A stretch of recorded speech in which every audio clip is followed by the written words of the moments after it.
Assalamualaikum warahmatullahi wabarakatuh.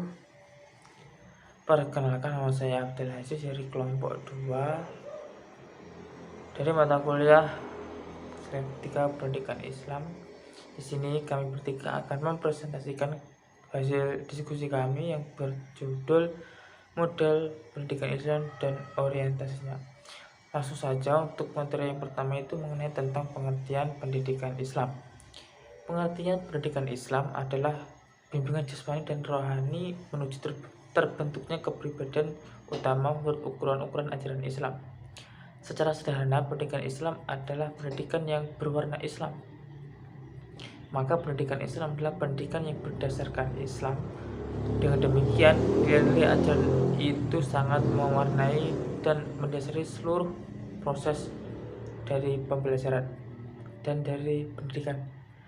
Pendidikan Islami merupakan pendidikan yang bertujuan untuk membentuk individu menjadi makhluk yang bercorak diri, berderajat tinggi, berkepribadian Islami menurut ukuran Allah, dan isi pendidikannya adalah mewujudkan tujuan ajaran Allah.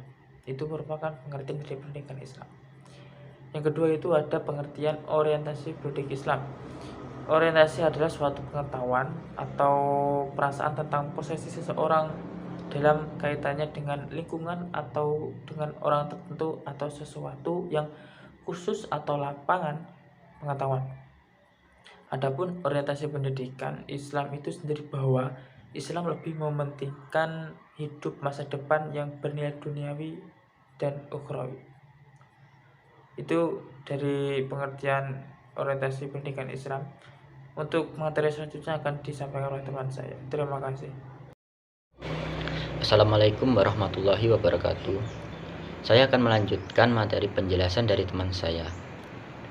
Pandangan dari para ahli tentang model-model pendidikan Islam dan orientasinya. Yang pertama dari Dr. Maurits Bucaille, yang telah melakukan studi perbandingan mengenai Bible dan Al-Quran, serta sains modern. Sungguh mengejutkan umat Islam sendiri yang setiap hari memegang dan membaca kitab suci Al-Quran.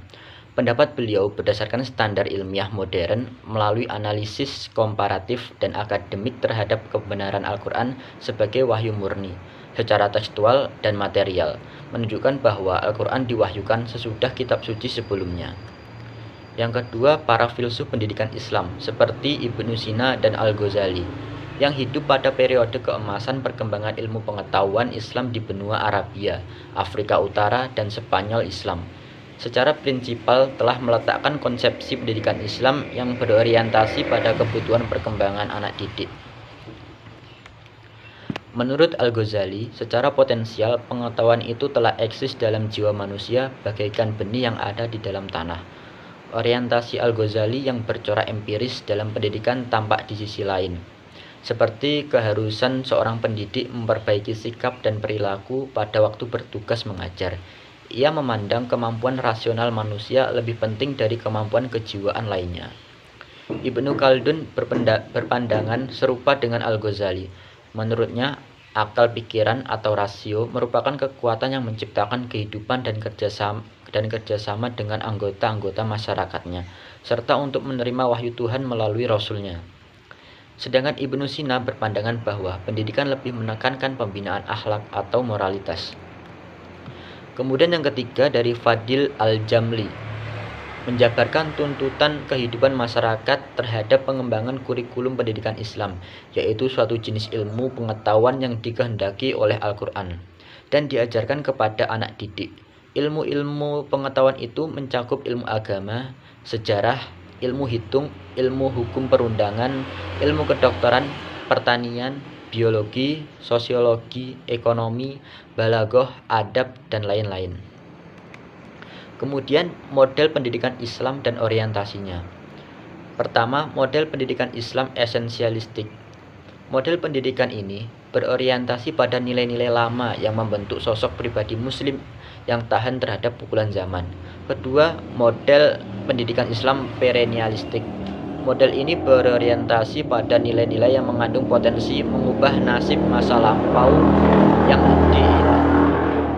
diinterialisasikan ke masa kini, yang dijadikan inti kurikulum pendidikan. di mana nilai-nilai yang terbukti tahan, sedangkan nilai-nilai yang berpotensi bagi semangat ditinggalkan. Ketiga, model pendidikan Islam yang individualistik. Model ini potensi aloplastik atau mengubah dan membangun masyarakat ke alam sekitar yang mengacu kepada kebutuhan sosiokultural. Keempat, model pendidikan Islam yang bercorak teknologi. Model ini orientasinya meninggalkan nilai-nilai samawi diganti dengan nilai pragmatik kultural. Kemudian yang terakhir, model pendidikan Islam dialogis. Mekanisme model ini adalah aksi reaksi dalam perkembangan manusia menjadi gersang dari nilai-nilai ilahi yang mendasari fitrahnya. Sekian dari saya, kemudian akan dilanjutkan dari teman saya. Saya Alfiatul Musfiroh, nomor induk mahasiswa 2012000014. Di sini saya akan melanjutkan presentasi dari teman saya, Ardiano. Saya akan menjelaskan tentang model pendidikan Islam yang berorientasi pada pandangan falsafah.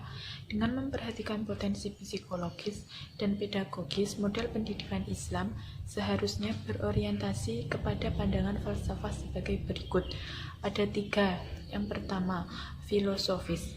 Filosofis memandang manusia didik adalah hamba Tuhan yang diberi kemampuan fitrah, dinamis dan sosial, religius, serta psikofisik, cenderung kepada penyerahan diri secara total kepada Sang Pencipta.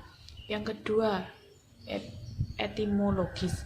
Etimologis berpotensi berilmu pengetahuan yang berpijak pada iman dan berilmu pengetahuan untuk menegakkan iman yang bertauhid, yang bersyariah, dauriyah, menjadi sikhah manusia muslim sejati berderajat mulia.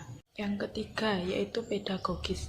Pedagogis adalah manusia makhluk belajar sejak dari ayunan sampai liang lahat yang proses perkembangannya didasari nilai-nilai Islami yang dialogis terhadap tuntunan Tuhan, tuntunan perubahan sosial, lebih cenderung kepada pola hidup yang harmonis antara kepentingan duniawi dan ukhrawi, serta kemampuan belajarnya disemangati misi kekhalifahan di bumi.